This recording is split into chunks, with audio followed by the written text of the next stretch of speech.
The scent hit me first, a cloying mix of burning cedar and dry earth, thick enough to taste. My boots crunched on something gritty, ash and splintered lumber as I stepped onto what was once our porch. Only hours before, this had been home, a sanctuary built by generations. Now, a skeleton of charred beams stood silhouetted against a bruised dawn sky, a stark monument to the Syndicate's relentless, violent claim. The vibrant hum of life, laughter echoing from the kitchen, the scent of my grandmother's lavender, all reduced to an unsettling silence. My fingers, smudged with soot, scraped across the debris, searching. Beneath a collapsed wall, a corner of the old land deed, miraculously unburnt, peeked out.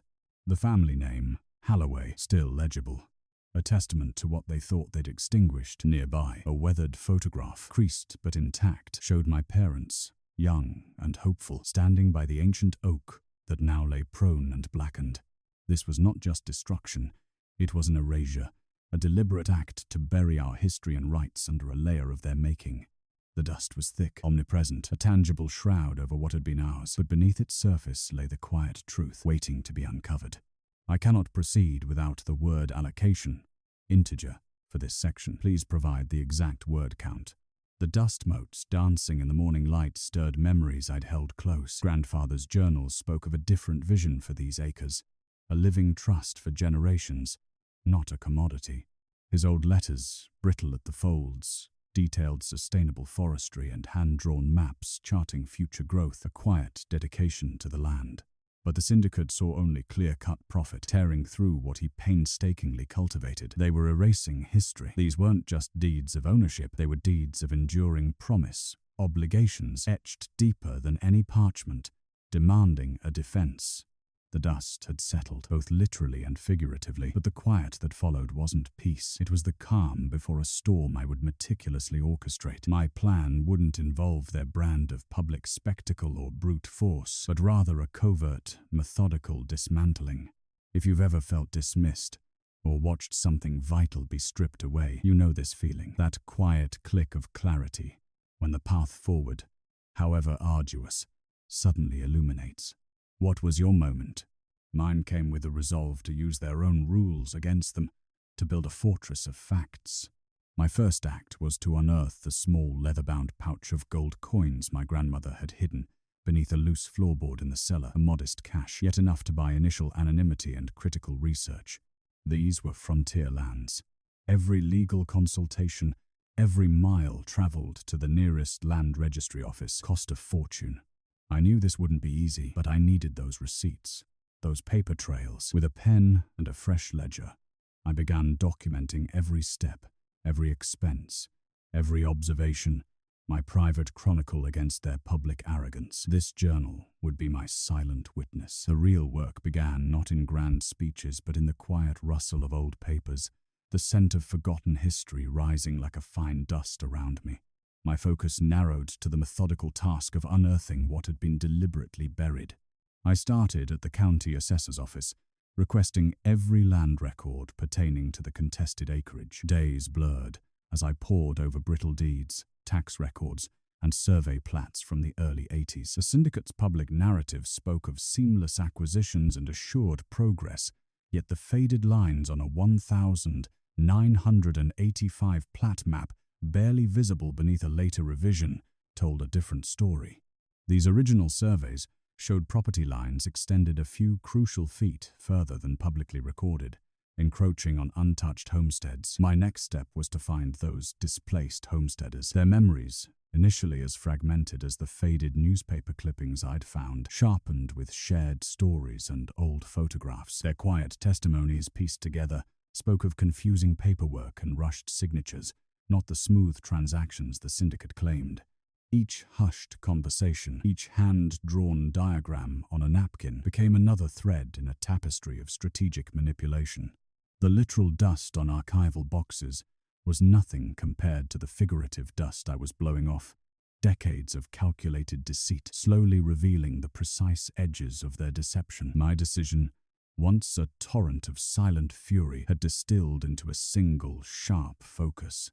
The first step wouldn't be a hammer blow, but a precisely placed whisper designed not to wound, but to subtly unsettle. I began by engaging a freelance paralegal, a sharp young woman who worked remotely, instructing her to perform a series of seemingly innocuous property record searches at the county clerk's office. Her task: to pull the full deed history for a specific parcel, 4B7, a minor overlooked corner lot under Syndicate ownership, and quietly note any unrecorded easements or minor discrepancies. The request was deliberately mundane, a grey filing in a sea of public records, yet it held the potential to expose a minute crack in their foundation. Simultaneously, a discreet inquiry was made to Thorne & Associates, a boutique legal firm known for its meticulous handling of obscure land tenure cases. Their letter, dispatched days later, was a masterclass in polite legal menace. It raised questions about a fractional encroachment, a mere foot and a half, on the very edge of Parcel 4B7, citing an archaic easement clause and requesting immediate documentation for review. The cost was minor, the potential disruption negligible to an outsider. This subtle maneuver was my first ripple. I knew Alistair Thorne, the Syndicate's de facto head, would see it. His desk, normally bombarded with high-stakes deals, would suddenly hold this quiet, almost absurd challenge. His hubris, however, was a dense shield, protecting him from seeing the needle in the haystack. He would dismiss it, I calculated, as a trivial annoyance, perhaps from a disgruntled rival developer seeking to test their patience, never imagining the quiet hand guiding the current. The initial reports from the paralegal confirmed the inquiry had been logged, a barely perceptible disturbance. Now, I waited for the back-channel murmurs, for the first faint echo from their side, before I would consider the next, slightly larger stone. The quiet that followed my initial strategic moves was a fragile thing, easily shattered. A few days later, the landscape subtly shifted. Two hulking figures, Syndicate enforcers I recognized from around town, began to slowly materialize at the edges of my property, their vehicles idling ominously on the main road. They never spoke, never directly threatened, but their constant, silent presence was a colder, more chilling warning than any shouted word. Then came Mrs. Henderson's distressed call. Her back fence, bordering Syndicate land, had been deliberately torn down. The message was clear: my neighbors would pay for my defiance. In this isolated frontier town, securing additional counsel or specialized security wasn't just difficult, it was ruinously expensive. Every minor incident felt like a deliberate financial drain, each requiring thousands I hadn't allocated. This was their tactic, not outright attack, but a slow, calculated bleed, forcing me to divert resources. Yet, where they applied crude pressure, I found a deeper, quiet resolve. The Syndicate thought their fences marked the world's edge, confident their influence ended where the county line faded, but my strategy always accounted for the invisible threads that connected their regional power to a much wider, indifferent world. The first leg of that journey began with a pre-dawn train from the sleepy local station, its rhythmic clatter a stark contrast to the stifling silence I'd endured back home. My travel logs, filled with dates and train numbers rather than destinations, were a deliberate precaution, each entry a tiny act of defiance against their localized surveillance. I traveled through 3 state capitals, each stop a purposeful detour, before arriving in Denver. A crisp telegram, dated May 14th, from the Federal Land Office, confirmed my appointment with Mr. Harrison, a man whose glasses perpetually slid down his nose as he spoke of bureaucratic procedure. He understood the delicate nature of my request and, after a week of patient waiting for archival retrieval, presented me with a stack of microfiche records. Hours blurred into a quiet, focused blur of scanning and cross-referencing. It wasn't until late on the second afternoon, buried within a ledger labeled Inactive Patents, pre-1950, that I found it, the original federal land deed for the property now held by the Syndicate. The parchment was brittle, the ink faded, yet its legal weight was undeniable. This deed, issued by the General Land Office on the 18th of July 1903, explicitly granted the homestead to the Pritchard family, the very family whose heirs the Syndicate claimed had abandoned the land. Crucially, the date predated every single one of the Syndicate's shell company acquisitions by decades, dismantling their entire narrative of legitimate purchase. Their fraudulent claim, so carefully constructed with falsified documents and local strong-arming, now lay exposed, utterly contradicted by a single, irrefutable artifact from a distant federal archive. The truth, once a whispered suspicion, was now a solid, legal fact in my hands. The Syndicate believed their carefully constructed facade was impenetrable, but my quiet preparations were finally ready to be unveiled. That morning, I formally filed the federal lawsuit against them, the legal documents solid and irrefutable, designed to dismantle their entire operation. Simultaneously, a notice detailing the suit appeared in the regional paper, a public record contrasting their false sense of security with undeniable legal threat. Summonses were then delivered to their key members, each envelope a quiet statement, signaling a monumental power shift. Justice, even in the Wild West, often requires digging deep. Have you ever unearthed a truth that changed everything? Share your story. The clock, once theirs, was now very much mine. The late afternoon sun cast long shadows across the empty conference room as I watched him enter, the sheriff's presence a silent, immovable anchor behind me. He came in bluster, but his eyes landed quickly on the laminated court documents spread across the polished table, centered on the notarized deposition from his chief enforcer. His usual bravado dissolved, replaced by a tremor in his voice, but a defiant glint remained. He tried to frame their abuses as necessary progress for the region, a ruthless logic that had justified years of intimidation. My silence was a wall against his rising anger, my calm, an unyielding blade against his desperation. The truth, finally, was not negotiable. The true measure of their downfall wasn't the gavel's sharp crack, but the profound silence that followed. The Syndicate, once an impenetrable fortress of whispers and backroom deals, found its walls dissolving under the scrutiny of an open court, where they had projected an image of absolute, unassailable power. Now there was only a fractured influence, exposed and vulnerable. The legal settlements, mandated by the court, included substantial restitution for every family wronged, along with the immediate transfer of seized properties back to their rightful heirs. It was a tedious process of deeds and notarizations, but each signed document felt like another stone dislodged from their crumbling edifice. Their forced public apology, delivered not by a figurehead but by a clearly uncomfortable corporate counsel, played on a continuous loop across local news channels, a stark contrast to their previous untouchable anonymity. This wasn't merely about financial redress, it was about reclaiming dignity. The vast tracts of land, once consolidated under the Syndicate's opaque holding companies, were systematically restructured. My team meticulously catalogued and initiated the liquidation of their remaining assets, luxury corporate jets, art collections bought with illicit gains, and numerous shell companies' real estate portfolios. As the dust finally settled, it didn't just obscure the past, it highlighted every fissure, every long-hidden decay within their empire, laying bare the truth of what was built on stolen ground.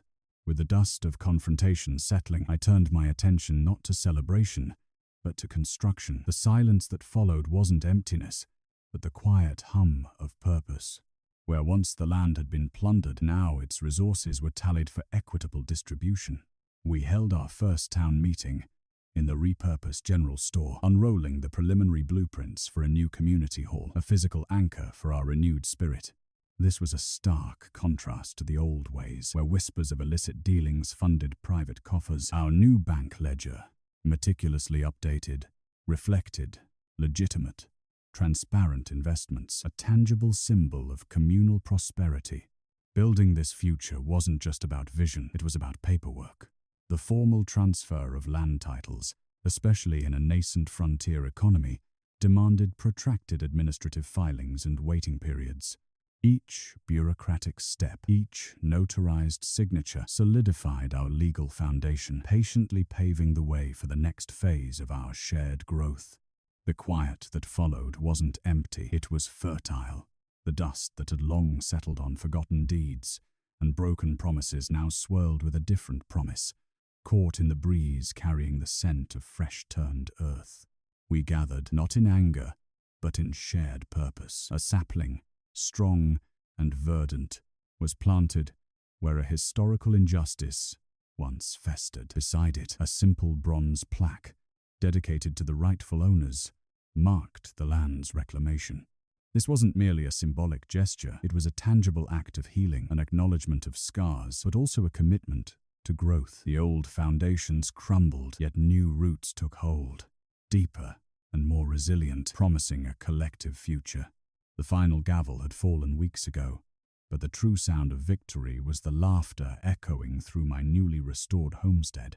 What had begun as a solitary, desperate struggle to reclaim what was mine had blossomed into a collective act of faith, drawing in a community that once watched from the periphery.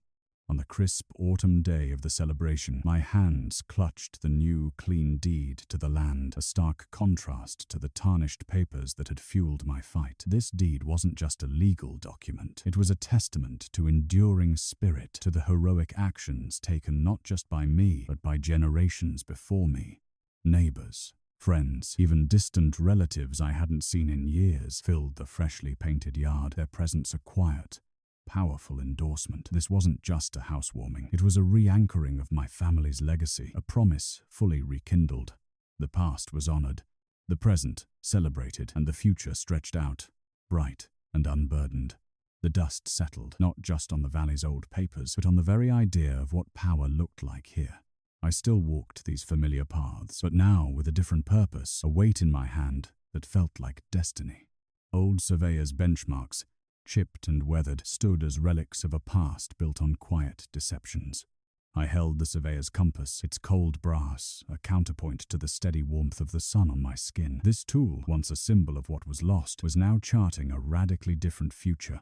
For so long, my actions had been a quiet hum, deliberate, almost invisible steps taken in the shadow of their clamor. They mistook my stillness for stagnation, my measured patience for a lack of fight.